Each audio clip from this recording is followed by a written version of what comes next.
Right, more searching to do.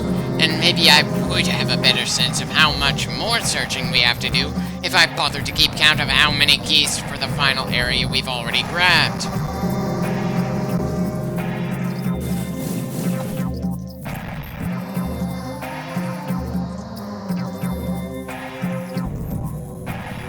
Okay.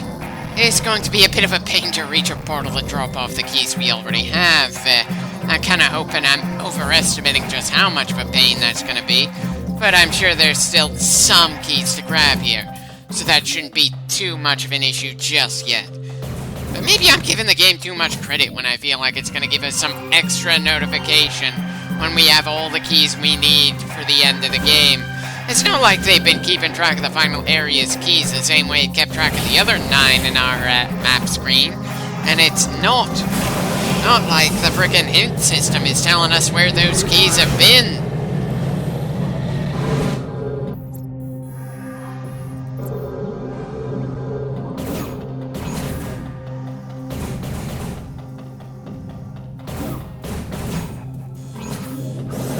Well, it certainly didn't take long to find that one.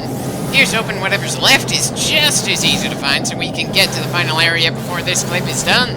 We are long overdue for the landing sequence, and I am really hoping that whatever enemies we find there are more interesting than the numerous that we've been slaughtering for most of the game. Assuming, of course, that it isn't simply limited to just the final 2 boss fights. And that's another one down. Part of me wonders why I didn't grab that earlier, but I suppose with all that acid on the ground, we needed the extra armor upgrade in order to get it and stay alive in the process. It's a little hard to tell. It's not like I'm going through all the clips I've already posted to see the moment when I was in this room before, and if I had the dark visor to see that there was a key there to grab. Especially not when I have no clue if that was approximately 10 or 20 clips ago. I'm really hoping when I get around to working on Metroid Prime 3 that things aren't going to take this long, but then maybe they will be just as long, and we'll still have an easier time simply because the pacing is better and the storytelling is better or something to that effect. It's impossible to know until we actually get to that game.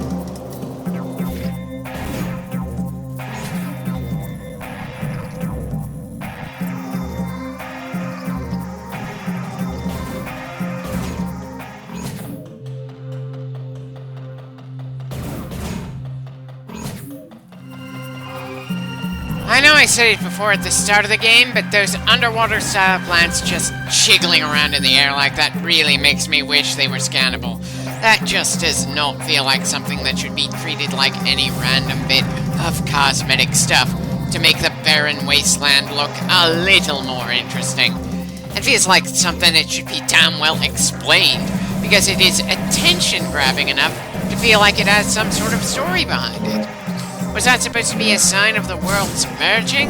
Or that particular cave used to be a hell of a lot of water inside of it, but was suddenly drained somehow?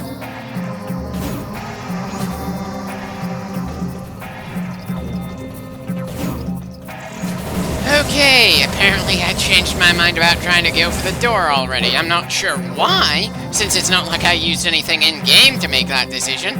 I must have looked at the online guide and gone, wait, did I check this particular spot just yet?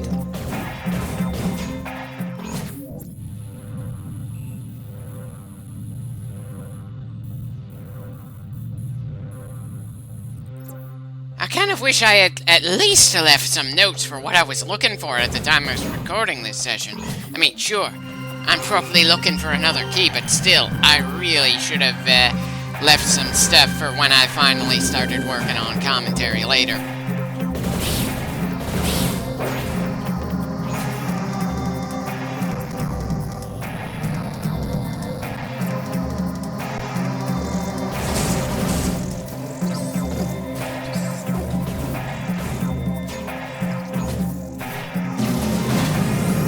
Well, at least we can finally break through those barriers. how wonderful. We once again spent power bombs in order to gain even more power bombs. Excuse me for not considering that especially worthwhile.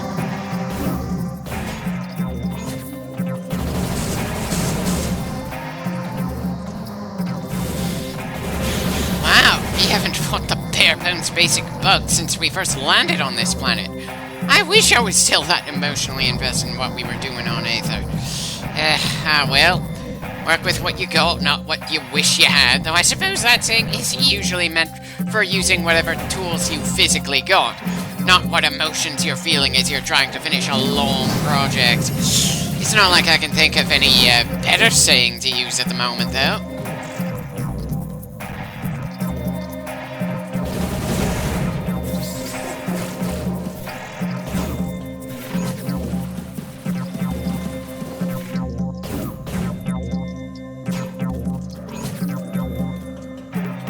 Well, this looks familiar. I know that's a fairly weak thing to say when we're this far into the game and we're constantly running through ground we've already traveled through multiple times over.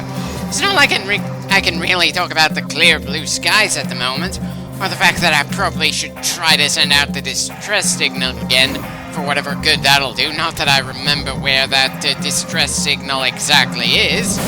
Hell, it's not even... There's just nobody left here to rescue, and I wouldn't give a damn if this entire planet blows up. It certainly wouldn't be the Oh, wait, that's right. Due to the whole timeline of events and the fact that the Metroid Prime trilogy happened between Metroid Zero Mission and Metroid 2, blowing this place up would be the first planet Samus destroys. Not that we're likely to blow the whole thing up. The underwhelming story of this game is clearly aiming for us to destroy the dark version of the world to save the light version. That would feel more meaningful to me if the game did more to show the Luminoth's suffering while we're around, so we can feel more like a hero as we help them. Or maybe the game could have done more to show the Aang's warrior culture and how they're a menace that must be prevented from spreading to the rest of the galaxy. Nope. They are treated as throwaway even in the only game they show up in this franchise. And in a 20-plus hour game, you shouldn't be treating the primary hostiles and the primary group you're supposed to protect as discardable nothings. They need a lot more going for them. Ugh. Anyway, another annoyingly hard-to-reach missile upgrade gained. Onwards.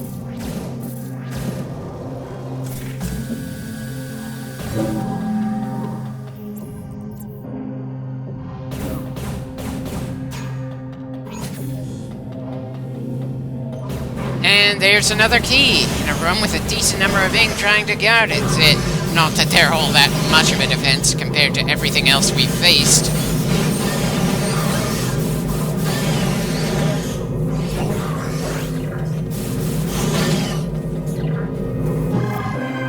Yeah, those enemy numbers meant nothing.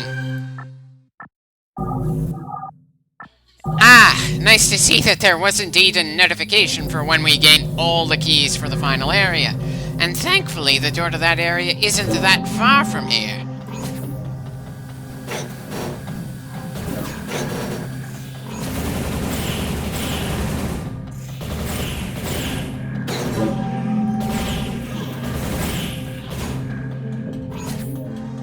And here we are! We've finally actually gotten started with the endgame stuff. No more padding to worry about. Just 2 bosses to smash through, then we go through the ending cutscene and credits.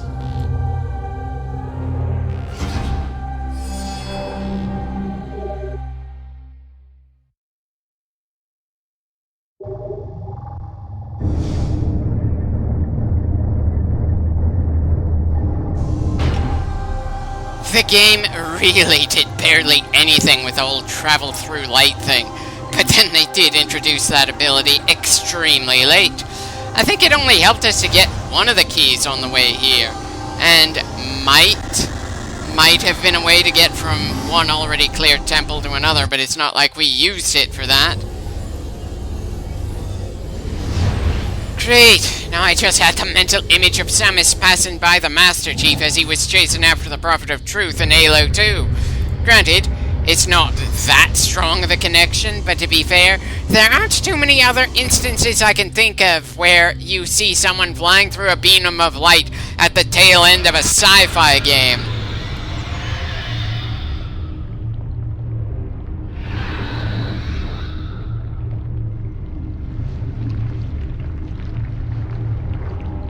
Well, I suppose that's kind of intimidating to see. I would have felt a bit more intimidated if those tentacles at least took a swipe at Samus before they pulled that massive energy ball out of the room. Well, it's not like we're gonna need to teleport out of here just yet. Not until we've drained the energy from this final temple. A temple that doesn't look distinct enough for me to feel it's an especially tense environment. Anyway, let's save before trying to deal with the second to last boss. I may be overestimating him, but my memory puts him in the same level of frustrating as the Speed Boost and Spider Ball bosses. The kind of frustrating where you want to start using cheats to get through because it is such a pain to deal with them normally. Still, let's try it straight and honest first just to see how rough it actually is before I decide to pull any bullshit. For all I know, he's actually pretty reasonable, and I just have no patience for the King of the Ing. This far into the game, when the Ing have so little going for them in the only game where they appear. Yet I'm still pretty damn eager for Dark Samus to fight against. So, yeesh. On one hand, that really says they did a good job with Dark Samus despite her not being a main part of this game's story. It's easy to see why they gave her a bigger role in the next game, but the Ing should have been a bigger thing. And holy shit did they botch them.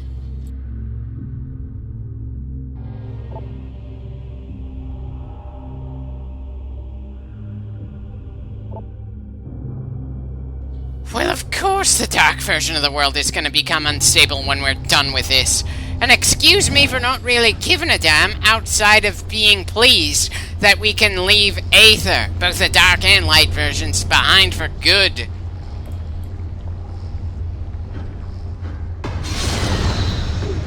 I'm sorry, am I supposed to be intimidated by those massive tentacles popping up out of nowhere after everything else we've done?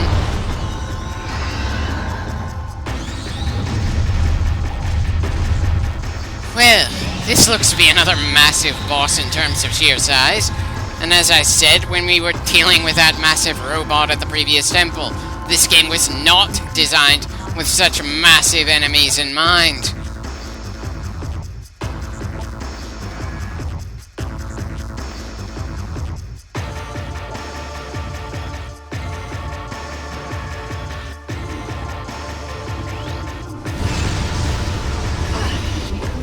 We had to scan the big guy twice for the same phase of the same fight?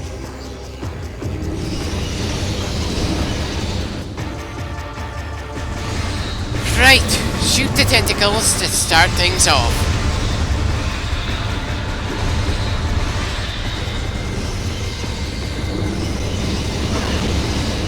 And I'm already having issues due to how the game expects us to keep locked onto whatever enemy we're fighting. And the enemy in question has the ability to break our lock-ons. Not the first time we had to deal with something like that, but still a pain in the ass.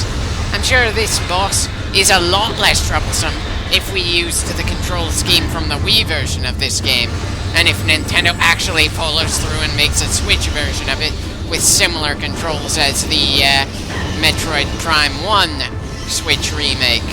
But in the original version, having trouble keeping a lock onto things you need to shoot means there are going to be moments where you're disoriented. The control scheme for this game is the same as the previous Metroid Prime, and both work under the assumption that you're able to keep a lock on against whatever you're fighting at the time to give you full mobility and let you aim upwards at the same time.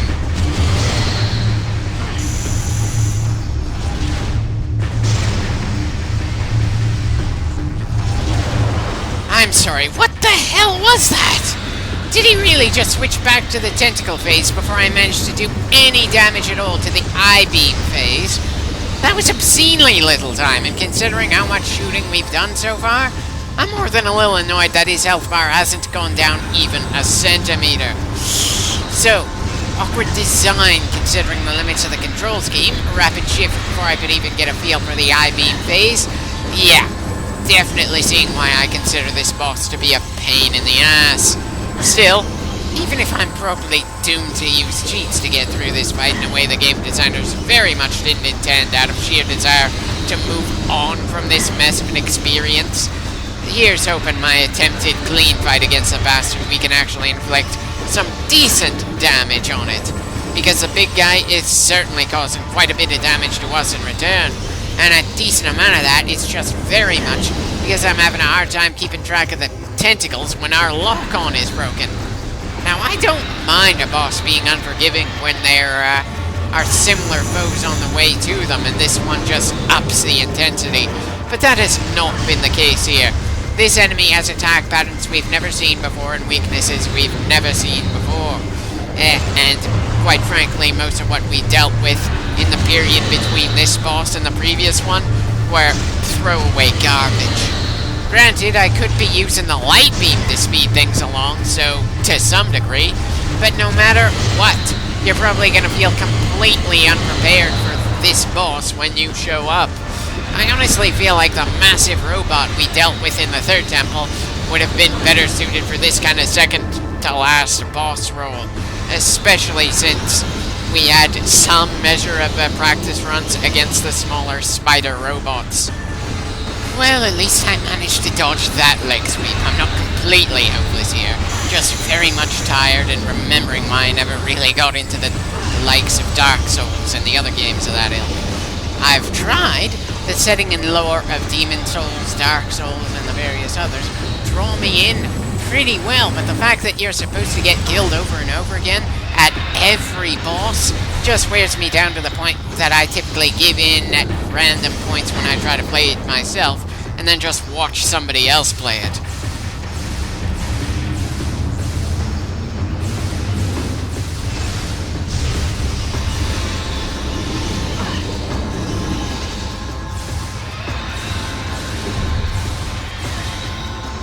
Oh dear.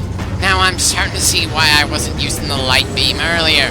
The combination of its crappy aim and the speed those relatively small targets move means that there are going to be a lot of wasted shots when the light beam very much doesn't have a lot of ammo to work with.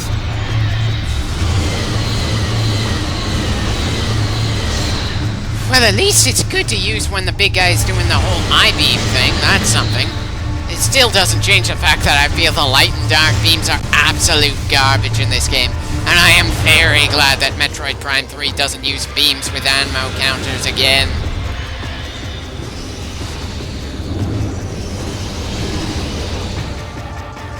I probably should have asked this earlier, but why the hell does this room have phasing along the edges outside of that being the only environmental hazard left in the game that can actually do damage to us?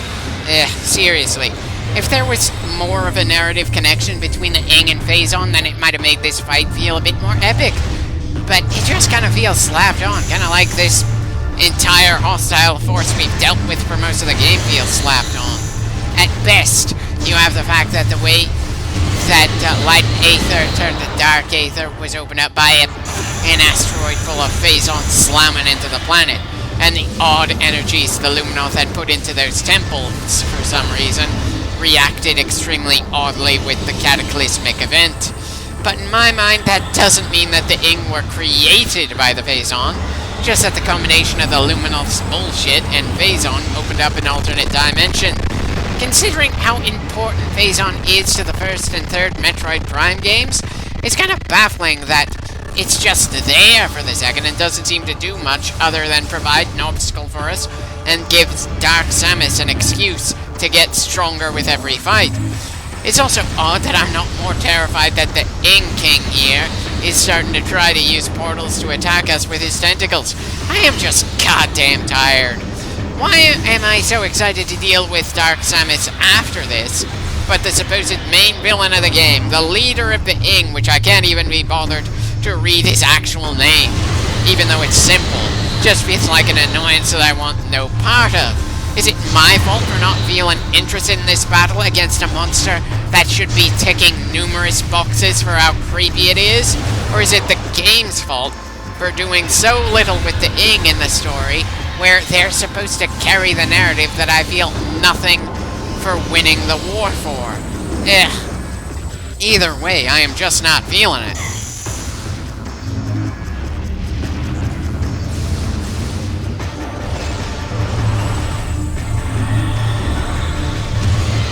I know, I'm honestly doing a lot better in our first try against this bastard than I thought we would. But sadly enough, in later tries against the same boss, I do worse and worse because I have no patience for it. This thing is an obligation for me at this point. Something to get between us and the exciting finish against Dark Samus.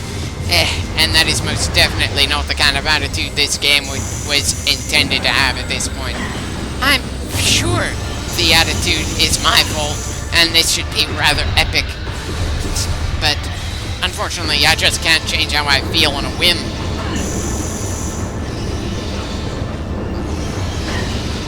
Oh, come on! How was I supposed to prevent that hit? They literally went up just as I was trying to jump over them. I'm not even sure that's actually supposed to be part of the attack. I just got unlucky and the point where the attack ended happened to be right above where we were.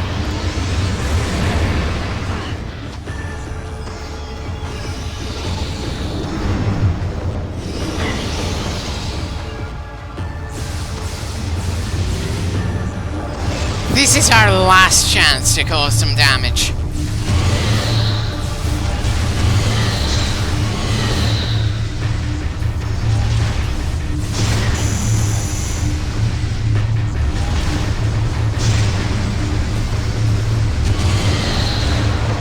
So close to victory, yet so far. As I said, later attempts against this boss clean just didn't do as well because I did not feel invested against the Emperor Ing. Still, I think I managed to retain some level of honor considering how close we got to victory this first time. I just lack the spark of passion to bridge that gap and beat him clean.